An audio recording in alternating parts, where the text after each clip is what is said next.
lately, I've been finding myself pulling whiskeys off the shelf that are consistently unique, ones that tell a good story every time I pop the cork, and I have to say that Doc Swinson's is absolutely top tier when it comes to a fascinating pour.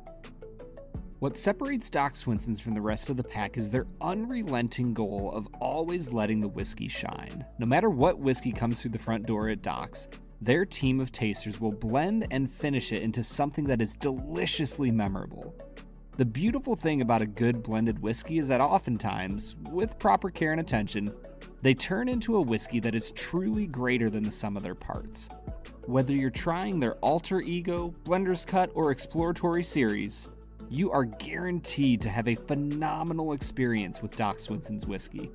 You can find them online at docswhiskey.com. That's DOCS whiskey.com. Hey everybody, welcome into the Film and Whiskey Podcast. I'm Bob Book. I'm Brad G. And we're coming at you today with another special bonus episode. Bonus episode. Brad, we're throwing it way back. We're getting in the way back machine today because we have a return guest today that we haven't spoken to since season 1. It's not that we're on bad terms. He's a very busy man. You know, it's hard to get him back on the show, but I am very, very excited to talk again with our friend David Mandell. David is joining us from what looks like his kitchen, and he has just a fantastic lineup of whiskey behind him here. So we might have to just do the next time from David's kitchen, I think is what we're trying to say. David, how are you today?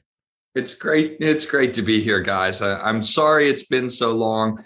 Yes, we have been busy, but it's just such a pleasure to be back on with you guys. Yeah, I was going to say, to start off, David, last we heard you were chairing a massive company and doing all sorts of crazy stuff there. What have you been up to since? Life has changed a little bit, I hear. I mean, life has changed, I think, for everybody over the last several years. That's for sure. It's been a really interesting run. But for me, I mean, it's been an extremely rewarding several years. I think the last time that we talked, I was the CEO of Bardstown Bourbon Company. And since then, we sold the company. I went on to then become the chairman of the Kentucky Bourbon Festival, the president of Kentucky Owl, building their distillery in Bardstown, Kentucky.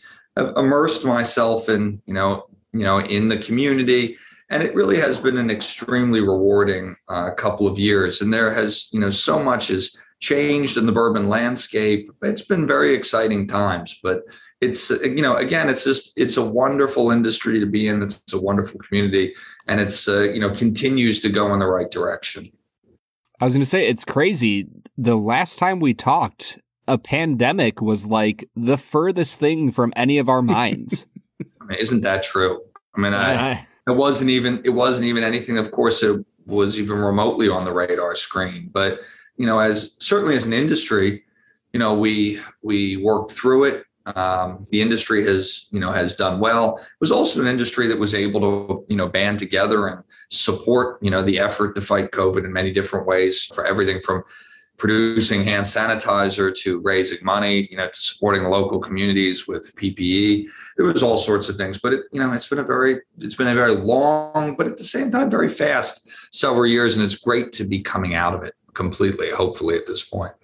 Well, I think that's a good segue. Talking about the local community, let's talk about Bardstown, because we're here today to talk about the Kentucky Bourbon Festival, and you can't talk about the festival without talking about Bardstown. And for people who have never been to Bardstown, it is just the most interesting place. I feel like you could just write a dissertation about its importance to the industry, because it is, roughly halfway between Lexington and Louisville. It's kind of right in the middle of everything. So many major brands are located in Bardstown or near Bardstown that you often see figures from different distilleries that you would consider competitors meeting for lunch, talking with each other. It's such a fascinating place. And for our listeners who have never been, David, can you try to paint the picture of what it's like for the industry in Bardstown? Yeah, absolutely. I think you summarized it well, but, Bardstown is the bourbon capital of the world. You have more than a dozen, major distilleries in a, very small radius centered around a town of 10,000 plus people. And, in many ways, it's like walking back into time. We often like to describe it as a Hallmark movie. I mean, this is the kind of place that you can go into and you have the Christmas parade, and it's like stepping back into another world. It's it's absolutely unbelievable. I've lived there. I moved to Bardstown in 2013. I live right downtown in a house that dates back to, the early 1800s.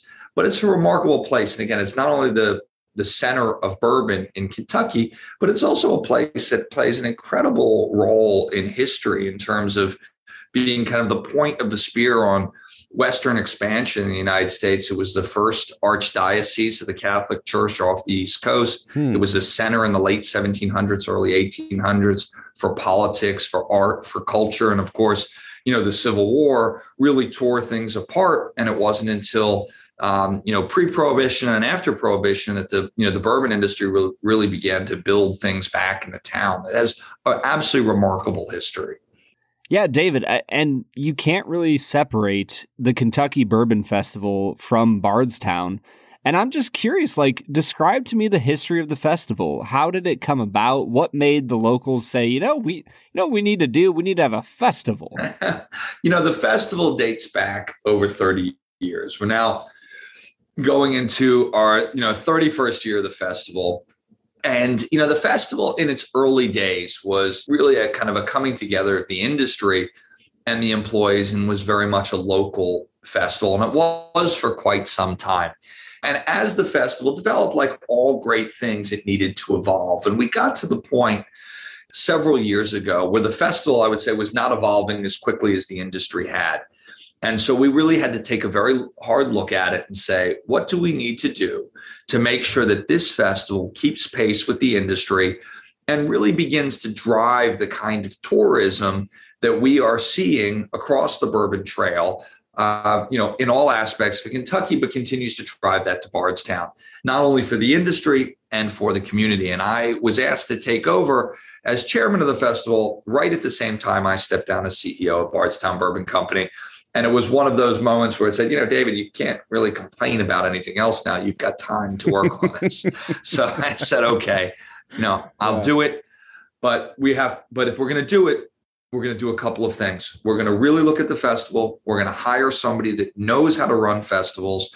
And we're going to ask the industry, the bourbon industry, what do we need to do to build this into the next great festival here, that's going to draw people from all over the country and all over the world.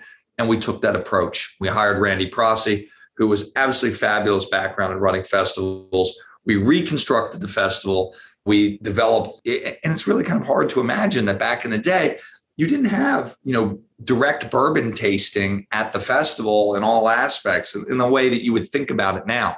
So we created an environment and an experience that you could not get anywhere else, where you're bringing together the best bourbon companies from all over the state, celebrating Kentucky bourbon in an atmosphere where you can open sample. And now this year, you can buy bottles directly at the festival from the booths from the different distilleries. So some really exciting developments, and we can talk more about those. Absolutely. Let's get into it now, because our listenership is largely comprised of people who are just getting into the world of whiskey, just trying it out for the first time, learning a lot of the lingo and the terminology. And when they hear, I would imagine, when they hear about something like the Kentucky Bourbon Festival, the first thing in their minds is, okay, this is for people who are wanting to take the next step in their education. But I don't think that's necessarily the case. When you look at the events list and everything that you offer at the festival, I think there's really is something for everyone. But specifically, what would you say would appeal to kind of the whiskey novice? First of all, there is no better place than the Kentucky Bourbon Festival to come get immersed in Kentucky bourbon, whether, again, you're a novice, whether you are somebody that is a real, connoisseur. We have something for everyone. And we've really worked to develop that experience. And now it is a single ticket price. It's $125, all tasting included. All 3 days, you can come into the festival, you can go out, you can continue to sample, you can go to distilleries, you can come back in, and there is a great mix of not only having the best Kentucky distilleries this year, we have 50 distilleries and brands from Kentucky participating in it, which you can sample, all of their products. We've got great education. we have food, we have events, we have educational opportunities. And, this is the type of environment that we're developing in a really kind of small and intimate environment. It's outside, it's right downtown in the center of Bardstown, Kentucky. And it's the kind of place where you can walk in and there'll be 5 master distillers, some of the best blenders, the great brands, everybody together in this really intimate setting. So what I would tell you is, kybourbonfestival.com. If you haven't yet, get your tickets, get them quickly, and come join us in September for the Kentucky Bourbon Festival. Yeah, it seems like you listed, maybe 1 or 2 things I might be a little excited about there, David. I'm curious, what are you most excited for about this upcoming festival? What are you just looking forward to going like, man, I cannot wait to be there to experience? Well, so there's so many things, but let me tell you a couple of things that are really big that not only make us completely different from all of other festivals in the country. So the Kentucky legislature just passed a law in the last several months that allows us to sell bottles directly to consumers at festivals. That's a big deal. Why is that a big deal for whiskey? Well, we all know so many people out there are always looking for something you can't get, the bottle you can't get anywhere else. Where else now can you come to a festival? We got 50 distilleries. You can sample products. They can sell bottles directly to you at the festival. And we do a single barrel exclusive pick program.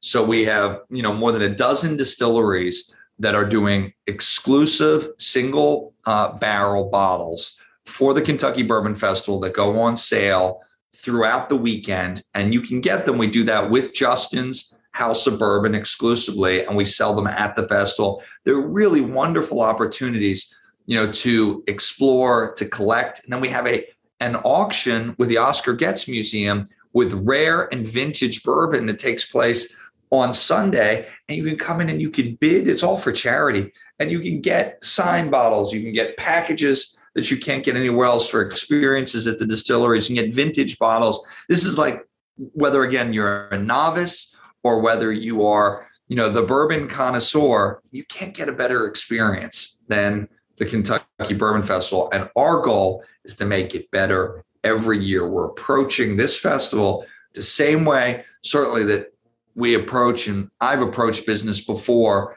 evolve, let's do a number of things really well. Let's create great experiences and let's continue to evolve. Let's listen to our customers and let's get better and better. One thing that I've always loved about the festival, and it's very prominent on the website even now, is the ties to the Kentucky Bourbon Hall of Fame and the kind of induction ceremony that we have at the festival. Could you tell our listeners a little bit about how that initiative got started and what we're looking forward to this year, as much as you can share about what I'll tell you, and there's some things that are different about it too. And again, this goes to the concept of continuing to focus on the things that as a festival we do well and make sure that others that do things well and are really in their expertise, that we're making sure that those are in the right hands. So for a long time, the Kentucky Bourbon Festival had the Bourbon Hall of Fame, and that honors people that have made a real impact in the bourbon industry. And the festival controlled who was selected. But as things go over time, the real question was, is it really for the festival to make that determination, or is that something that is better determined by the industry itself? And so we came to the conclusion shortly after I took over the festival that that authority really sat appropriately with the Kentucky Distillers Association. And that's the association that represents the distilleries. And so we worked with them. They have taken over the responsibility of selecting the people for the Hall of Fame and curating that going forward. We're actually going to be looking for a permanent home for that, but that will take place during the Kentucky Bourbon Festival. And we're looking as we go forward for different ways to really celebrate those people that are selected for the Bourbon Hall of Fame. So it's a very exciting opportunity, and it now appropriately sits and is chosen by the Kentucky Distillers Association. And that event will take place during the Bourbon Festival always. Wonderful.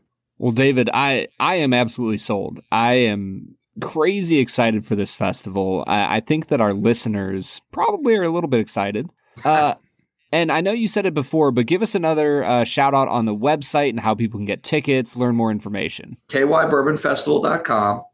Go on the website, get your tickets. Now, one thing you might notice is that most of your lodging, if not all of it, is sold out in Bardstown.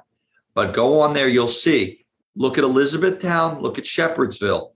Both are 20 minutes from Bardstown. Shepherdsville is halfway between Bardstown and the Louisville airport. Elizabethtown is about 20 minutes south. Great lodging opportunities. Get your hotel rooms and make sure you get there and come, because we are developing a festival, again, as we look forward, that is going to be the absolute and is the premier experience in bourbon every year. It's going to keep getting better. We have continued to learn, we have continued to evolve. And this year, with the new model, with the new ticket structure, with the unlimited sampling for one ticket price for 3 days, it is not only a remarkable value, but it's going to be a wonderful experience. David has been very humble about not revealing this information, but the real coup de grace, the pièce de résistance of this festival, is that Brad and I are going to be at the festival this year. Film and Whiskey is going to be represented at the Kentucky Bourbon Festival. I mentioned that? No.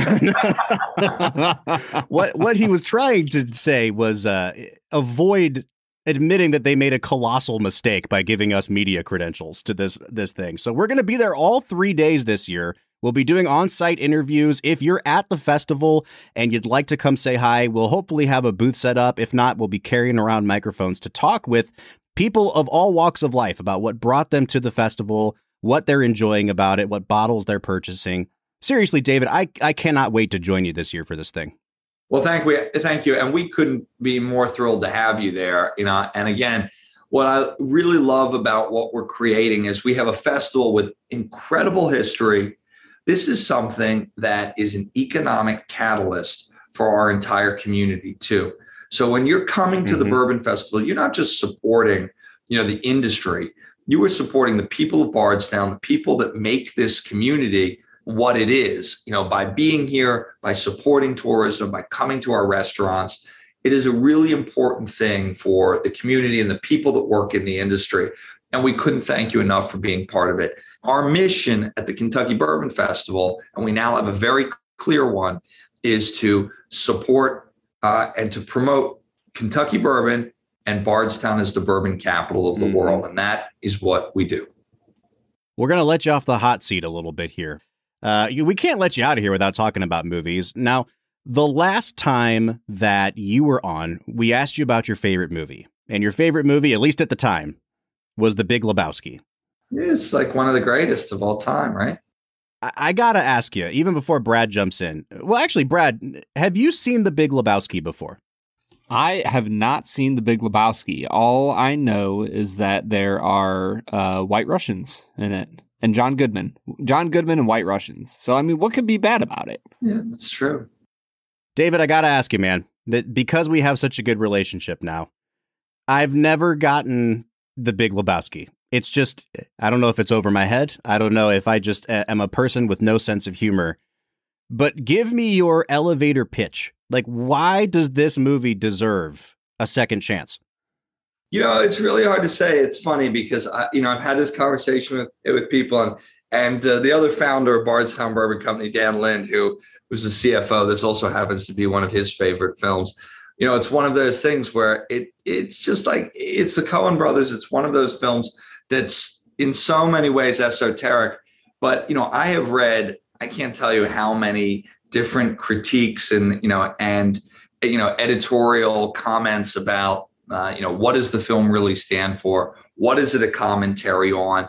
And I think that that's one of the things that makes the film so interesting, is there are so many theories about what the film stands for, whether it's a critique of, American culture and society, from the tumbling tumbleweeds as the film opens. There's so much about it. And I think that, to me, at the end of the day, that's one of the things that makes things interesting, is when you can't exactly figure out what they're about, and it stood the test of time. There is just a level of weirdness that goes with the Coen brothers that it like sometimes it works for you and sometimes it doesn't. And we're actually doing a mini series of 3 of their kind of more slapsticky comedies this season.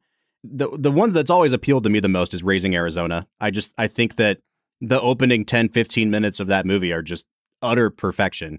So we're doing that one. We're doing Oh Brother, Where Art Thou? And then we're closing it out with Lebowski. Yep. I mean, it's a great choice. It's a fantastic lineup.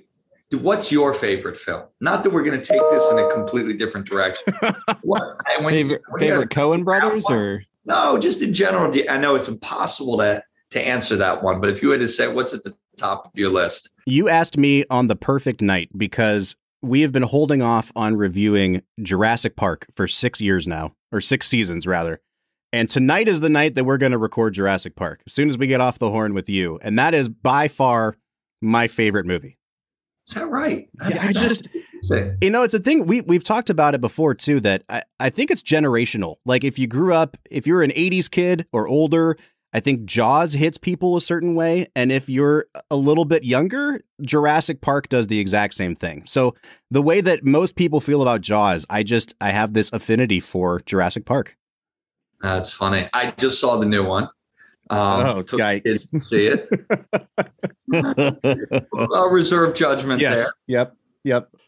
I can't tell you how many YouTube videos I've seen talking about Jurassic Park, and they'll basically compare it to the new ones, but the comparison always is like, why does the Jurassic World series leave me feeling empty on the inside? And Jurassic Park makes me feel so good. It's a good question, but if it's any indication of kind of the way my humor and brain works, I like Big Lebowski. One of my favorite movies is Brain Donors, John Turturro. I don't know if you are familiar with that film, but if you're not, it's one definitely to watch. It's kind of like insanity to another level. Oh, we're gonna have to check that one out for sure, Brad. I'm on board for it. Yeah, I'm totally in. If you haven't seen that, that is a sleeper of all sleepers, and it is a play on A Night at the Opera by the Marx Brothers. Oh, nice. It is great. See, this is why you bring David Mandell on the show, folks. Like, we get some fantastic whiskey recommendations. He's selling us on the idea of the Kentucky Bourbon Festival, but he also comes in with movies that neither of us have ever heard of and that we have to check out now. Yeah, I promise you, see that movie, Brain Donors, and then we're going to have me back on and we will have a discussion about it. Well, David, we cannot thank you enough for being here. One more time, just for our listeners, can you give us the details? We have not mentioned yet the dates for the Kentucky Bourbon Festival. So if you're looking to block off your calendar, where can they go to find all the information? kybourbonfestival.com, September 16th through the 18th.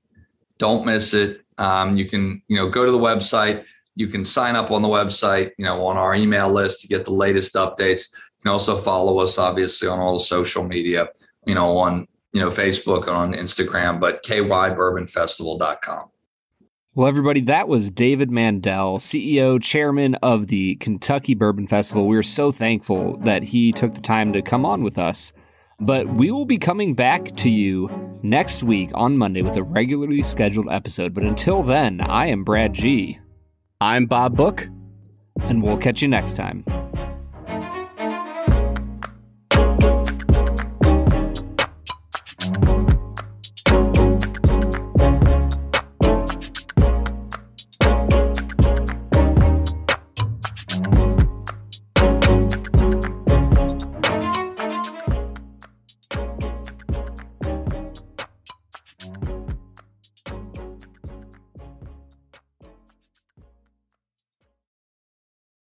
Hey everybody, Bob here, and I just want to tell you really quickly about Anchor.fm. We are using Anchor to host our podcast. That's where we basically build out the podcast. It's where we schedule episodes. If you have been looking into getting into podcasting, I cannot recommend Anchor.fm highly enough. We were using another one in the past that actually cost us money each month. Anchor.fm is free. You can actually build your whole podcast inside of Anchor. You can record directly to the website. You can have people record and leave messages for you there. You can even set up a wallet to start accepting donations from your listeners. Anchor.fm has everything you need to start your own podcast. So the real question is, what are you waiting for? Download the free Anchor app or go to anchor.fm to get started today. Today's sponsor is a little bit of a departure from our usual area of expertise, and man, oh man, I was blown away by their product once we received it. I am talking about Manscaped. Now, if you're like me at all, you've probably seen the Manscaped ads and kind of wondered to yourself, like, do I really need like some sort of specialty trimmer to take care of my downstairs business? And I've just got to be honest, I was absolutely wrong. Their trimmer is called the Lawnmower 4.0. And I gotta say, it is the Rolls Royce of trimmers. It's got a ceramic blade that reduces grooming mishaps, a wireless charging base, and an awesome flashlight that keeps things illuminated while you're working. And beyond all that, it's waterproof. This thing is really changing the game when it comes to below-the-belt hygiene. Now, this is just me talking about my experience, but this trimmer really is way beyond anything I've ever used to keep things neat and tidy. You can use our discount code FILMWHISKEY to get 20% off your order and free shipping. Head on over to manscaped.com and use code FILMWHISKEY to get 20% off, free shipping, and you will be well on your way to hygiene heaven.